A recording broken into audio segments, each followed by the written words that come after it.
Kidlat News Updates.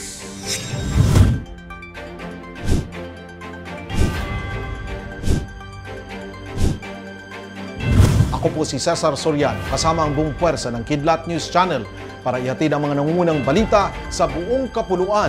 Ngayon, nakapagtala ang Department of Health o DOH ng mahigit 150,000 cases ng influenza-like illness o ILI sa buong bansa. Base sa huling disease surveillance report ng DOH, umabot sa 158,307 ILI cases ang naitala mula January 1 hanggang October 14 ngayong taon.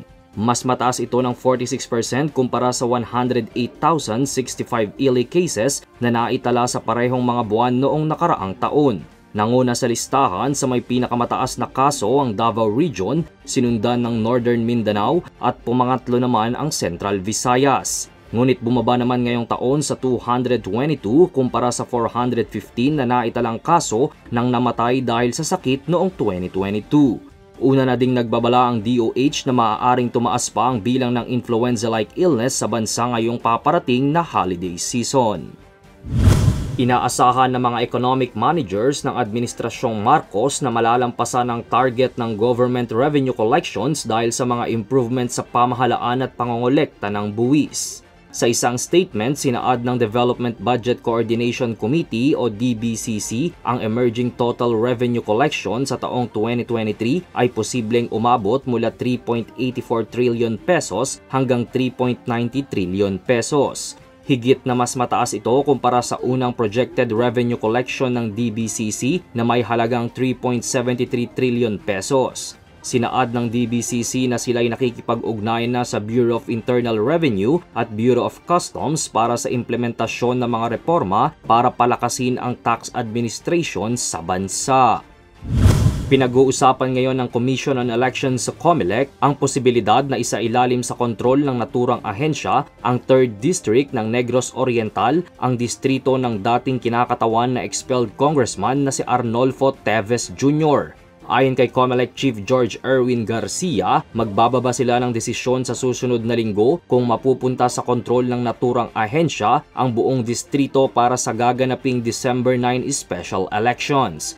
Ang filing of the certificates of candidacy ay mula November 6 hanggang November 11 sa Office of the COMELEC Provincial Election Supervisor ng Negros Oriental. Naglatag ang COMELEC ng isang special election sa 3rd District ng Negros Oriental sa December 9 para puna ng posisyong iniwan ni Negros Oriental Representative Arnolfo Teves Jr.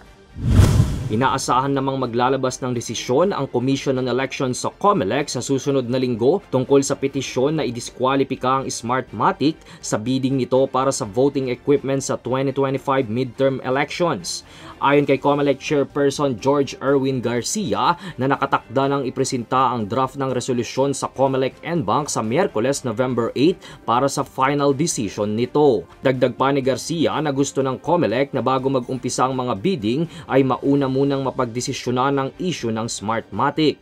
Una nang binuksan ng COMELEC ang bidding para sa mahigit 18.8 million pesos lease contract para sa automated election system sa 2025. Matatanda ang dumepensa ang Smartmatic sa mga aligasyon laban sa kanila at sinabing walang basehan ang ipinupukol sa kanilang mga issue ng pagmamanipula ng eleksyon noong 2022 national and local election. Para sa Kidlat News Updates, ito si Jai Reyes, nag-uulat. At inyo pong natungayan ang mga headlines sa nakalipas na mga oras. Manatiling nakatutok para sa mga susunod na updates at breaking news. Ako po si Cesar Soriano, kasama nyo sa bawat pagputok ng balita.